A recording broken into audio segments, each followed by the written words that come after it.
Assalamualaikum warahmatullahi wabarakatuh. Perkenalkan, nama saya Muhammad Kadafi AMD. Saya adalah tenaga laboran multimedia di SMK Negeri 5 Telkom Banda Aceh. Adapun jenjang pendidikan terakhir saya merupakan lulusan D3 Teknik Sipil Universitas Syah Kuala.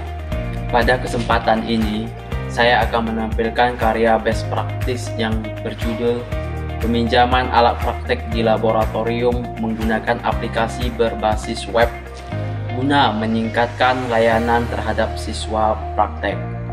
Adapun yang menjadi latar belakang best practice saya, materi multimedia secara umum memiliki karakteristik bersifat abstrak. Oleh karena itu, kegiatan praktikum sangat diperlukan dalam pembelajaran multimedia agar siswa lebih memahami materi yang telah diajarkan di kelas. Melakukan kegiatan praktikum di sekolah tentunya sangat membutuhkan alat sebagai penggunaan praktikum. Lamanya waktu dalam proses peminjaman mengakibatkan berkurangnya waktu untuk praktikum.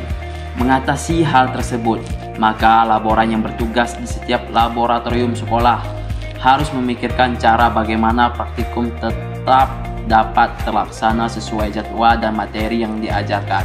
Ide penggunaan aplikasi peminjaman alat praktek berbasis web sangat tepat untuk digunakan sebagai solusi dalam efisiensi waktu dan penghematan penggunaan kertas sebagai administrasi dan peminjaman alat di Laboratorium SMK Negeri 5 Telkom Banda Aceh.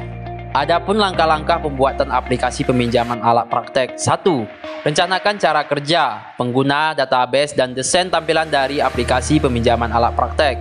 Tahap ini dimasukkan untuk membuat perencanaan proyek dalam bentuk catatan dan gambar. 2. Instalasi tool yang diperlukan yaitu Exam PV sebagai web server, Visual Studio Code sebagai kode editor, dan Google Chrome sebagai browser. 3. Membuat database sesuai dengan rancangan dan kebutuhan yang telah dibuat. Pada bagian ini, database yang dimaksud adalah untuk software MySQL. Database merupakan tempat penyimpanan data, kemudian data tersebut dapat ditampilkan pada halaman aplikasi.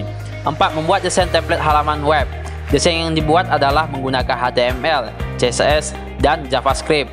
5. Membuat kode program. Pada bagian ini membutuhkan waktu yang lama dalam pembuatan aplikasi dikarenakan pada bagian adalah bagian pembuatan fondasi dari aplikasi, sehingga pada prosesnya pasti ada tahapan trial dan error. 6. Tester.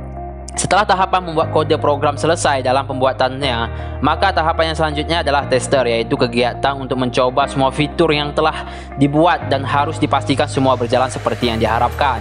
Tester pada bagian ini masih pada komputer lokal, artinya aplikasi hanya bisa dioperasionalkan pada mode offline saja. 7. Deploy pada hosting. Agar aplikasi bisa diakses secara online, maka diperlukan dibuat tempat penyimpanan aplikasi secara online, yaitu dibuat dengan hosting. Pada bagian ini saya menggunakan hosting sekolah dan menggunakan subdomain dari sekolah. 8. Tester aplikasi mode online. Pada bagian ini, aplikasi yang sudah dipasang pada hosting akan dicoba kembali dan memastikan semua fitur berjalan seperti yang diharapkan. 9. Memasukkan data. Data yang dimasukkan berupa data pengguna aplikasi dan data alat praktek. Assalamualaikum warahmatullahi wabarakatuh. Perkenalkan, nama saya Sultan Andika. Saya dari kelas 3 multimedia. Dengan adanya aplikasi peminjaman alat ini, kami sebagai siswa lebih mudah untuk meminjam alat praktik. 3. Assalamualaikum warahmatullahi wabarakatuh. Saya ketua jurusan multimedia, di mana jurusan ini ada laporannya yang bernama Muhammad Kadafi yang sudah menyelesaikan sebuah aplikasi peminjaman alat di jurusan multimedia. Berdasarkan pengamatan saya, aplikasi ini sangat bagus sekali, di mana peserta didik bisa meminjam peralatan yang ada di laporan multimedia di sekolah maupun di rumah. Jadi pada saat mereka ke sekolah, alat tersebut sudah mereka pinjamkan. Jadi di sini efisien waktu sangat terlihat. Jadi tidak perlu peserta didik antri di lab dengan waktu lama karena mereka sudah meminjamkan dari rumah. Jadi saat ini kami di jurusan multimedia setiap melakukan peminjaman alat kepada peserta didik menggunakan aplikasi yang sudah dibuat. Demikian, Assalamualaikum warahmatullahi wabarakatuh. Assalamualaikum warahmatullahi wabarakatuh. Saya Dr. Herina Dewi SPDI MPD, Kepala SMK Negeri 5 Telkom Banda Aceh. Saya sangat mendukung Bapak Muhammad Kadapi AMD sebagai laboran berprestasi tahun 2022.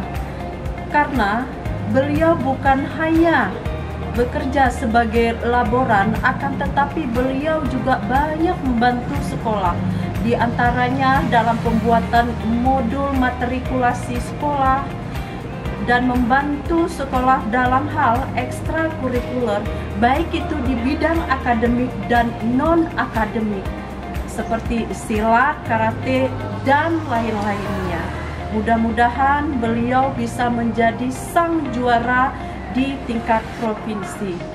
Demikianlah, Assalamualaikum warahmatullahi wabarakatuh. Mari kita terapkan aplikasi berbasis web di seluruh sekolah yang memiliki laboratorium di Aceh. Wassalamualaikum warahmatullahi wabarakatuh.